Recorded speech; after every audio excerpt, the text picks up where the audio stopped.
जो मैंने कहा कि 7-8 साल पहले मैं थोड़ा एंग्जाइटी का शिकार हुआ।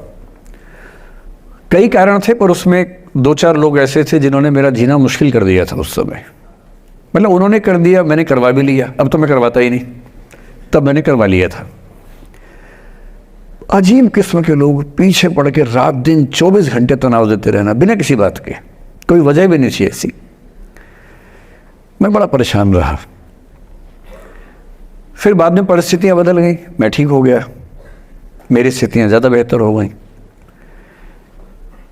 तो उन दिनों मैंने एक रहीम का दोहा पढ़ा, वो मेरे जीवन का उसूल बन गया। उसके बाद से 1-2 बार मेरे मन में आया कि मैं भी दुश्मनी कर लूं और दिखा दूं, और मेरे पास ताकत उनसे ज़्यादा थी उस समय भी, आज भी है। पर अगर मैं किसी के उकसाने पे उसके जैसा हो गया तो जीता तो वही। जब मैं ही नहीं रहा तो फिर तो कोई और लड़ रहा है, मैं रहा ही नहीं, वो जीत जाएगा। मेरी असली कश्मकश ये थी कि बिना उसके जैसा हुए इस चीज़ से बाहर निकलना है। ये कुछ वैसे कि आप सड़क पे जा रहे हैं, कीचड़ में सूअर लोटा हुआ है, उछल उछल लौट रहा है, आपके सफ़ेद कमीज पे छींटा पड़ गया। अब 2 ऑप्शंस हैं, या तो हिसाब बराबर करने के लिए उतर जाइए, उसको आप कैसे गंदा करोगे, वो तो पहले ही मस्त है उसी गंदगी में, उसका तो स्वभाव है। आपका एक छींटा है, आप पूरी कमीज गंदी कर लेंगे वहां जाके। तो सबसे अच्छा क्या है, वहां से निकल जाना, लेट गो कर देना। तो मैंने रहीम का एक दोहा अपना सार बना लिया। रहीमन ओछे नरन सो बैर भली ना प्रीति। रहीमन ओछे किस्म के लोगों से ना बैर अच्छा है ना प्यार अच्छा है। काटे चाटे श्वान के दुह भांति विपरीति। कुत्ता काटे तो दिक्कत, कुत्ता चाटे तो दिक्कत।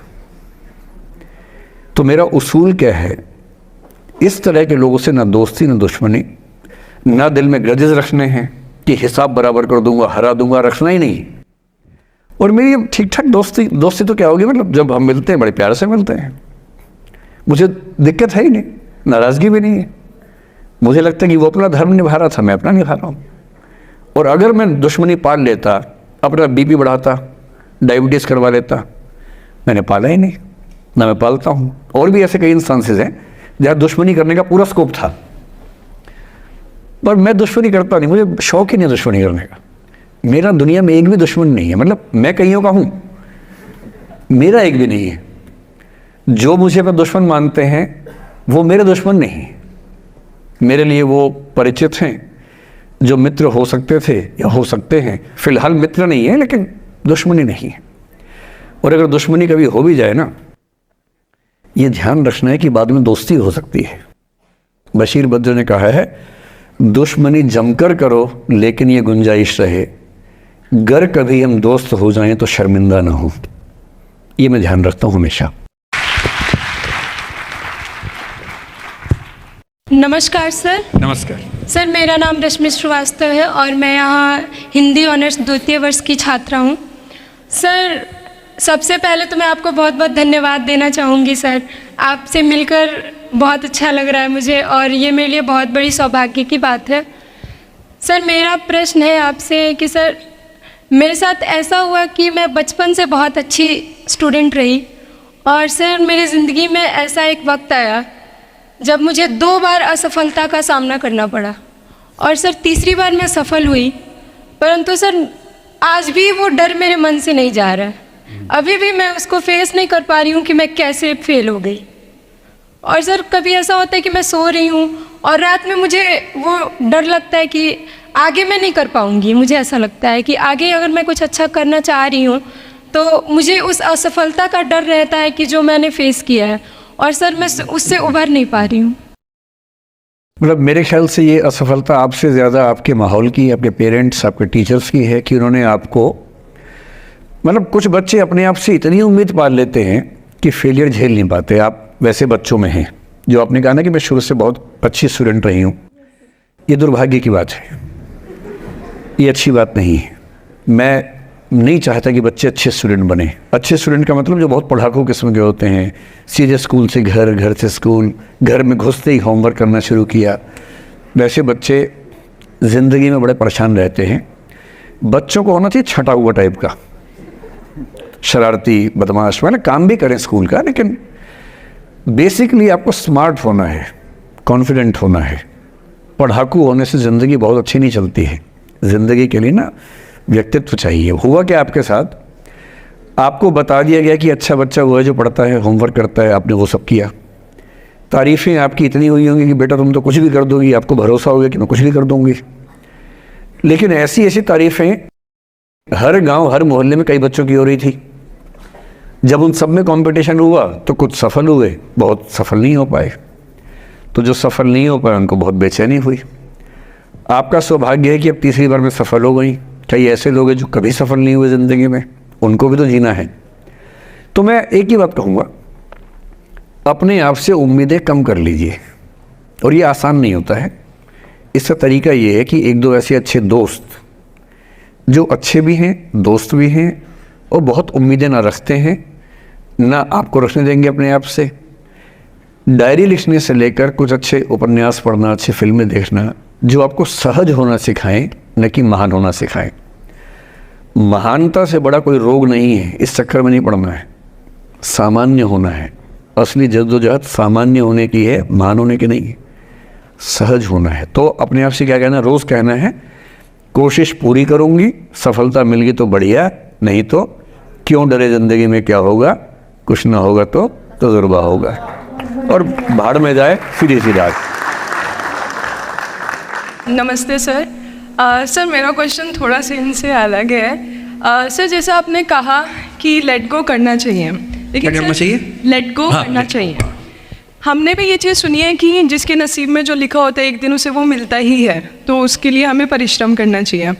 तो सर एक इनके बीच में क्या एक थिन लाइन नहीं है कि हमने सोचा जैसे 71st डे पर मुझे ऐसा लग रहा है कि अब मुझसे और नहीं होगा, अब मैं नहीं करूँगी, माना कि वो गिव अप भी कहा जाता है, लेकिन अगर मेरे नसीब में है कि नहीं यार कल ये तुझसे हो जाएगा, अगर मैं कोई भी टास्क कर रही हूँ कल ये कंप्लीट होगा, लेकिन मैं सोचूँ नहीं मेरे से ये प्रेशर नहीं हो रहा, I should let go this, I should start some other thing, तो क्या ये मुझे लेट गो करना कभी रिग्रेट नहीं कर सकते क्या लाइफ में, यार एक दिन और ट्राई कर लेते तो शायद मिल ही जाता? देखिए, जो नसीब का मामला है, मेरे ख्याल से आपकी उम्र में नसीब को नहीं मानना चाहिए। दुनिया में किसी को नहीं पता कि नसीब है या नहीं, और है तो कितना है। सब तुक्का लगा रहे हैं, मैं भी तुक्का लगा रहा हूँ, ठीक। जो हार जाता है ना, उसको तसल्ली देना बहुत ज़रूरी है, वरना वो जी नहीं पाएगा। और पराजित व्यक्ति को तसल्ली देने के लिए सबसे अच्छा शब्द है नसीब, भाग्य, नियति, बहुत ज़रूरी है। और इसलिए एक उम्र के बाद गीता का सार पढ़ना बहुत ज़रूरी है। समझना पड़ता है कि सब कुछ हमारे हाथ में नहीं होता है, सच में नहीं होता है। पर इसका मतलब ये भी नहीं है कि सब कुछ किसी और के हाथ में होता है। अगर ऐसा होता तो बिना मेहनत करने वाले IAS बन जाते या कुछ भी बन जाते। ये हो सकता है कि IAS बनने के एग्ज़ाम में 10 ने मेहनत की, उनमें से 8 का हुआ, 2 का नहीं हुआ। पर ये नहीं हो सकता कि एक आदमी ने मेहनत नहीं की तो उसका IAS हो गया। बिना मेहनत के तो नसीब भी नहीं मिलने वाला है। इसलिए ये मान लीजिए कि कुछ ना कुछ चीज़ें हमारे कंट्रोल में नहीं हैं, लेकिन जितना कंट्रोल में है उस पर पूरी ताकत लगाएंगे, पूरा डिसिप्लिन रखेंगे, तो हम अपनी किस्मत सबसे अच्छी लिख पाएंगे। सबसे अच्छी मतलब बाकियों से नहीं, मेरी जितनी अच्छी हो सकती है उतनी अच्छी लिख पाएंगे। और इसलिए अगर आपको लगे कि मैं नहीं कर पाऊंगी कोई काम, तो उसको गिव अप ही कहते हैं। लेट गो का मतलब तब होता है जब आप मन भर चुका है, अब उसकी ज़रूरत महसूस नहीं हो रही। जैसे IAS बनने की कोशिश कर रहे हैं, नहीं बन पाए, तैयारी छोड़ दी, गिव अप है। बन गए, नौकरी की, मज़ा नहीं आया, छोड़ दिया, ये लेट गो है। लेट गो करने के लिए पहले हासिल करना पड़ता है, या हासिल होने से पहले उस मनोभूमि पर पहुंचना पड़ता है जहां हासिल होने का सुख आपने महसूस कर लिया और उसमें मज़ा नहीं आया, ठीक ही है, औसत है, तब छोड़ दिया। इसलिए आपकी उम्र को शोभा नहीं देता कि हम नसीब की बात करें, ये शोभा देता है मेरी उम्र को। तो 30-40 के बाद नसीब, भाग्य, नियति चलेगा। फिलहाल कर्म पे भरोसा कीजिए, मेहनत, डिसिप्लिन, और मोटिवेशन से ज़्यादा महत्वपूर्ण है डिसिप्लिन, ध्यान रखिएगा। मोटिवेशन का ग्राफ ऐसा होता है, फिर ऐसे नीचे आता है धीरे धीरे।